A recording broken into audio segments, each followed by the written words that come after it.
Siyakwemukela kwesinye isiqephu sethu sezindaba iEThekwini News in 60 seconds. Izivakashi zangamaholide seziqalile ukutheleka eThekwini kanti kulindeleke ukuthi izibalo zenyuke kakhulu kulezi zinsuku ezizayo.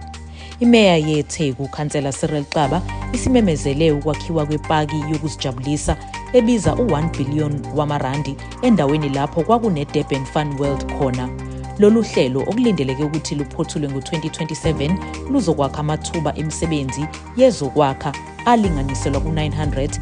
Ubuholi beTheku, abaphathi abaphezulu, iKZN Sports Federation nabazali bamukele ngentokozo abasubathi abebeyingxenye yeqembu laseThekwini elenze ezibukwayo kumaSALGA KZN Games ka-2025.